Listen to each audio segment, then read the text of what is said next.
Olá, meus noveleiros e noveleiras, tudo bem com vocês? Fiquem agora com o resumo do próximo capítulo da novela Quando Me Apaixono. Mas antes, para ficar por dentro de tudo que vai acontecer nesta novela, deixem seu like, se inscrevam-se no canal e ativem o sininho de notificações para não perder nenhuma novidade sobre esta novela aqui no canal.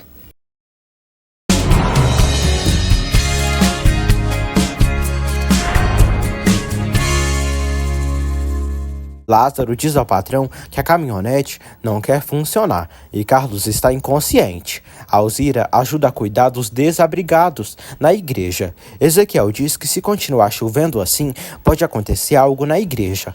Álvaro chega na igreja, bêbado, como louco que é. Álvaro anda caindo de tanto beber. A Aurora diz a Severino que Álvaro está perdido e não poderá atender ninguém. Karina chega no consultório de Álvaro e pega várias caixas de remédios, gases e outras coisas para ajudar as pessoas doentes. Karina vai saindo do consultório quando um pedaço de madeira quase cai em cima da sua cabeça.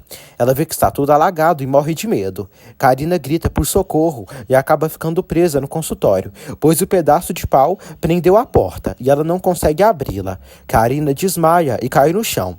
A porta se abre devido à forte correnteza e a água cobre todo o corpo de Karina. Matilde se preocupa porque Carlos não reage. Regina diz que o golpe foi forte, mas ele logo reage. Matilde diz que é sua culpa, porque Carlos a ama e todos que lhe amam morrem. Jerônimo garante que tudo vai sair bem.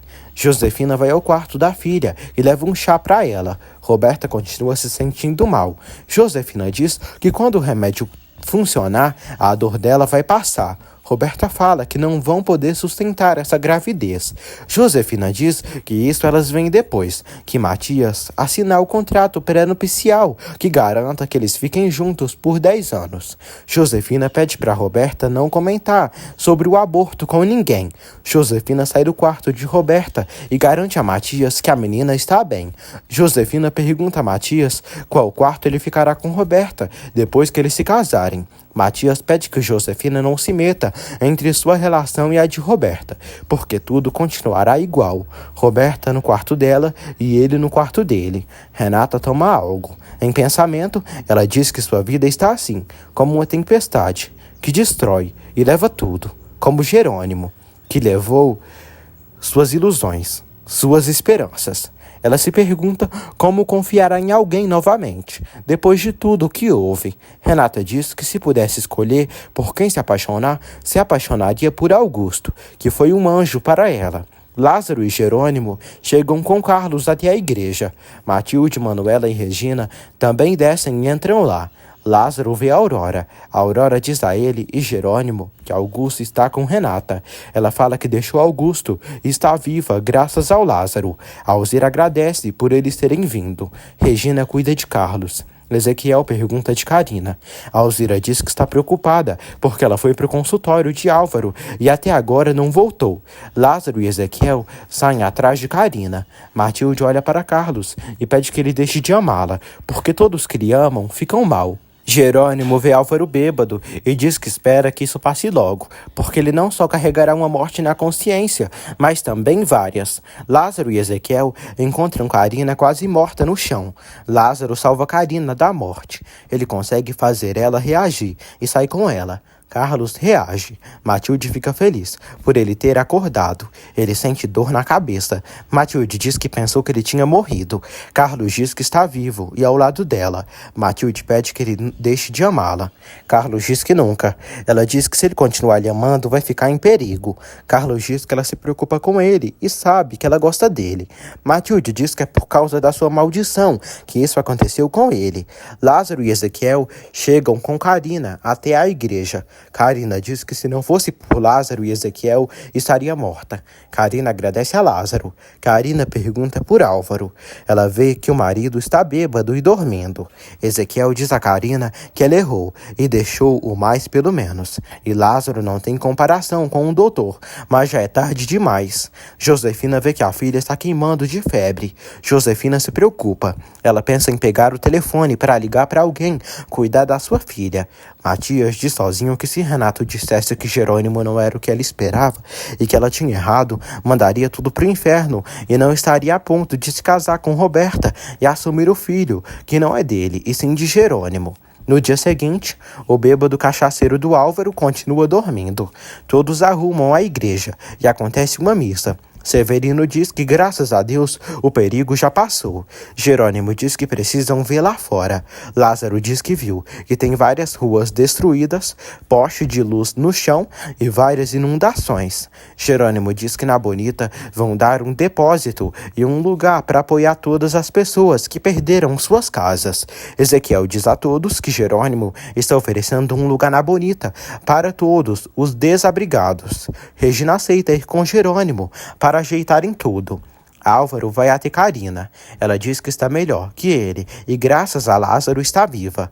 Álvaro pede perdão e diz que não sabe o que aconteceu. Carina diz que ele traiu ela e todos do povoado que precisavam dele. A Aurora dá bolachas e café para Lázaro. Ele diz que está bem. A Aurora diz que eles são amigos e pede que ele não lhe chame de senhorita. A Aurora diz que o vê como um grande ser humano e adoraria ser amiga dele. Eles selam sua amizade. Carina observa os dois. A Aurora dá um beijo na bochecha dele. Carina se incomoda. Uma barragem de água se rompeu no povoado. Gonçalo chega e vai tomar café. A empregada diz que Josefina e Roberta saíram bem cedo para organizarem algo do casamento. Matias vai tomar café com o pai. Gonçalo diz ao filho que está preocupado, porque em Yucatán a rota do vinho foi toda afetada e o pessoal está sem comunicação, sem telefone e sem energia. Gonçalo diz que dizem que quando não há notícias é porque tudo deve estar bem, já que notícias ruins correm rápido. Matias diz ao pai que pediu que Roberta convidasse Renata, só ela, e talvez ela não venha, por ele não ter convidado Jerônimo. Gonçalo fica irritado e diz a Matias que sabe que ele é seu filho e que ele não aceitou o casamento de Jerônimo e Renata, mas não quer divisões na sua família. Gonçalo diz que não perdoaria se ele fizesse uma grosseria dessa com Renata. Josefina leva Roberta na ginecologista. Marina fica surpresa por Josefina ter trazido Roberta só hoje. Marina diz que Roberta perdeu muito sangue e está com uma infecção que está causando a febre. Josefina diz que Roberta se casa amanhã e tem que estar bem para o casamento. Marina diz que precisam fazer alguns exames. E antes dela pensar no casamento, é melhor pedir a Deus que esse acontecimento não traga algo irreparável, como ficar estéril pelo resto da vida. Roberta fica chocada e olha para a mãe. Jerônimo tira o curativo de Carlos. Jerônimo diz que tem certeza que Matilde o ama, mas ela já contou da maldição. Ele pede que Carlos fale que isso da maldição não é verdade. Roberta fica triste. Marina deseja que esse não seja o caso de Roberta. Marina diz que o quanto antes operarem ela será melhor. Roberta diz à mãe que se ficar estéril será culpa dela, por não ter lhe trazido no hospital quando pediu. Roberta diz à mãe que se por culpa dela não puder ter filhos, não perdoará ela nunca. Renata vai até Augusto. Ele serve frutas para ela. Ela diz que deu uma volta e está impressionada porque a tempestade foi forte e afetou a maioria dos lugares da fazenda. Augusto diz que várias pessoas se refugiaram na igreja. Ele fala que tudo irá se ajeitar. Renata gostaria de ajudar essas pessoas, mas Augusto não tem o mesmo coração dela, já que só pensa em si mesmo. Augusto diz que no momento os aeroportos estão fechados. Renata diz que precisa voltar, porque amanhã é o casamento de Matias com a sua irmã, e se não puder voltar, terá que pegar um carro e viajar até o México.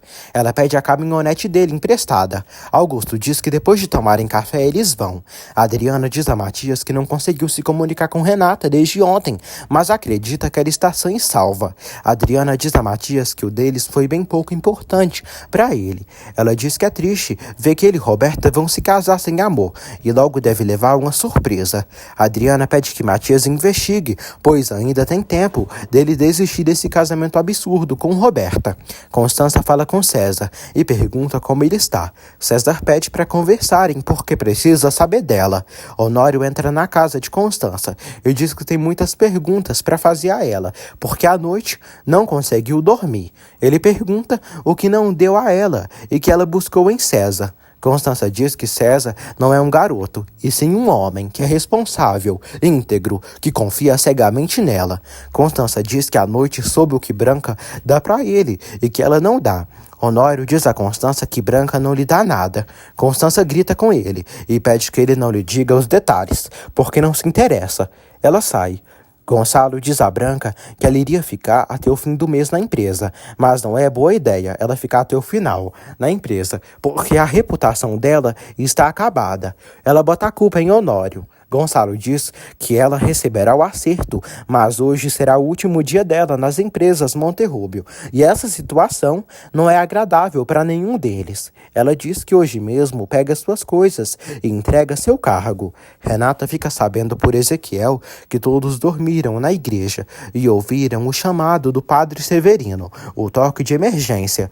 Ezequiel diz que quando tem tempestade, todos esperam esse sinal. Renata diz que adoraria ter ajudado. Ezequiel diz que Jerônimo e todo o pessoal da Bonita ajudou todos. Ela pergunta como pode ajudá-lo. Ezequiel diz que a emergência já passou e Jerônimo deu abrigo a algumas pessoas no depósito da Fazenda Bonita. Ele diz que de verdade Jerônimo é uma pessoa boa e ontem ganhou o carinho e respeito de todo o povoado do Vale de Guadalupe. Jerônimo volta para casa com Manuela, Carlos, Matilde e Regina. Jerônimo diz que vai tomar banho e sair para falar com Renata. Regina e Carlos ficam felizes pela atitude dele. Augusto está preocupado com as plantações. Ezequiel diz que a maioria das colheitas e da uva estão salva. Ele diz que a colheita é o que menos importa nesse momento. Augusto grita, dizendo que investiu muito dinheiro nessas terras. Ezequiel diz que sabe e ressalta que é porque o mais importante no momento é ajudar as pessoas afetadas, que de verdade perderam tudo nessa tempestade. Branca, descarada, diz a Honório que nunca pensou que ele fosse tão covarde por não ter lhe demitido e ter se escondido atrás do cunhadinho. Ele diz que não se escondeu atrás de ninguém. Ele descobre que Gonçalo demitiu ela. Branca pede que ele lhe defenda e que peça que ela fique até o final do mês. Ele não aceita fazer o que a vigarista pede e espera que ela suma da empresa e da sua vida de uma vez por todas.